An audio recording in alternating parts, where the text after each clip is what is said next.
নমস্কার বন্ধুরা, আপনাদের সকলকে স্বাগত আর একটি নতুন ভিডিওতে। এই ভিডিওতে বন্ধুরা বেশ কিছু গুরুত্বপূর্ণ আপডেট দেওয়া রয়েছে, যেমনটা কি ইস্ট বেঙ্গল দলকে নিয়ে একটি রিমোর্স আপডেট উঠে আসছে। তার পাশাপাশি মোহনবাগান দলকে নিয়ে একটি সুখবর আসছে, তারা কিন্তু নতুন সেন্ট্রাল ব্যাক আনতে চলেছেন, সেই নিয়ে আপডেট দেবো। ও আইএসএল এ বেশ কিছু ক্লাবকে নিয়ে বেশ গুরুত্বপূর্ণ আপডেট দেওয়া রয়েছে। তো বন্ধুরা, ভিডিওটি শেষ পর্যন্ত দেখার জন্য অনুরোধ রইল। তার আগে বন্ধুরা, চ্যানেলে যদি আপনারা নতুন এসে থাকেন তাহলে চ্যানেলটিকে সাবস্ক্রাইব করে ভিডিওটিতে অবশ্যই একটি লাইক করে দেবেন। তো বন্ধুরা, এবার বেশি কথা না বাড়িয়ে ভিডিওটি শুরু করা যাক। প্রথম আপডেটটি দিয়ে দিই আপনাদেরকে। ইস্ট বেঙ্গল দলে একটি ট্রান্সফার রিমোর্স আপডেট উঠে আসছে। ইস্ট বেঙ্গল দলের গোলরক্ষক কমলজিৎ সিং এর জায়গায় আসতে চলেছে চেন্নাইয়ের এফসির গোলরক্ষক সৌমিক মিত্র। এই প্লেয়ারটিকে তারা নিতে চাইছেন গত মরশুমের জন্য, কারণ পাফসুগান খান গিলের পরিবর্তে প্লেয়ার হিসাবে এই সৌমিক মিত্রকে তারা সাইন করাতে চলেছে।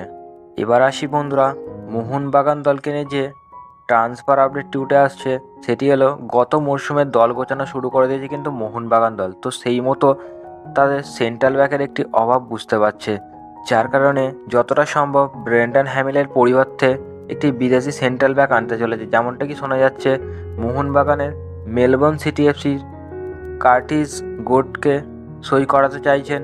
তবে বন্ধুরা, বর্তমানে এই প্লেয়ারটির মার্কেট ভ্যালু প্রায় 4.4 কোটি টাকার মতো। এই প্লেয়ারটির এখন বয়স বর্তমানে 31 বছর। এই প্লেয়ারটি আগে নিউ ক্যাসেলের মতো দলে খেলেছেন ও তার পাশাপাশি অস্ট্রেলিয়া হয়ে ন্যাশনাল দলের 22টির মতো ম্যাচ খেলেছেন ও আন্ডার-23, আন্ডার-20 অস্ট্রেলিয়ার হয়ে তিনি ম্যাচ খেলে থাকেন।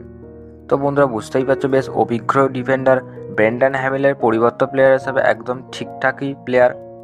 তবে তিনি এই মুহূর্তে তার সেরা ছন্দেই রয়েছেন বলতে পারো। এই মুহূর্তে প্লেয়ারটি মেলবোর্ন সিটি এফসির হয়ে খেলছেন। তো সেই মতো জানা গিয়েছে যে মোহনবাগান এই প্লেয়ারটি নেওয়ার জন্য আগ্রহ প্রকাশ করেছে। তো দেখা যাক বন্ধুরা, শেষমেশ এই প্লেয়ারটিকে মোহনবাগান দল সই করায় কিনা। যদি সই করায় আমি আপনাদেরকে অবশ্যই জানিয়ে দেব। তো বন্ধুরা, এবার আসি কেরালা ব্লাস্টার এফসির আপডেট নিয়ে। কেরালা ব্লাস্টার এফসির অন্যতম তারকা অ্যাটাকিং মিডফিল্ডার এড্রিয়ান লুনাকে নিয়ে যে সুখবরটি উঠে আসছেন, একটি ভিডিওর মাধ্যমে দেখা গিয়েছে তিনি কিন্তু তার রিহ্যাব স্টেশন আরম্ভ করে দিয়েছেন। এটা কিন্তু কেরালা ব্লাস্টার এফসি ফ্যানের কাছে অনেক সুখবর হতে পারে, কারণ এড্রিয়ান লুনার মতো প্লেয়ার দলে না থাকাটা যে কতটা দলকে চাপে রাখছে সেটা কিন্তু আপনারাও সকলেই জানেন। তো বন্ধুরা, তিনি কবে ব্যাক করছেন এটা কিন্তু এখনও পর্যন্ত জানা যায়নি, তবে তিনি তার রিহ্যাব সেশন আরম্ভ করে দিয়েছে যেমনটা কি জানা গিয়েছে। তো বন্ধুরা, এবার আসি রয় কৃষ্ণাকে নিয়ে যে আপডেটটি উঠে আসছে।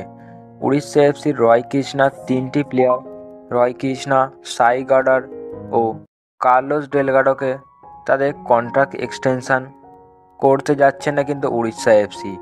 তার পরিবর্তে তারা আইএসএলের 3জন অভিজ্ঞ সেন্ট্রাল ব্যাক, স্ট্রাইকার ও অ্যাটাকিং মিডফিল্ডারের সাথে নাকি কথাবার্তা শুরু করেছেন। তবে যা জানা গিয়েছে, খুব শীঘ্রই হয়তো তাদের নামটা জানা যাবে।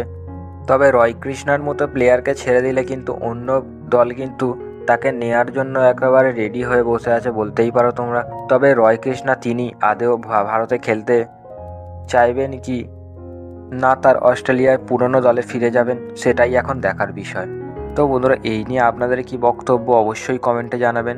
আর রয় কৃষ্ণাকে যদি মোহনবাগানে সই করানো হয় তাহলে আপনাদের কেমন লাগবে, তো অবশ্যই কমেন্টে জানিয়ে যাবেন। তো বন্ধুরা, ভিডিওটা এতটুকুই। দেখা হচ্ছে বন্ধুরা পরবর্তী ভিডিওতে।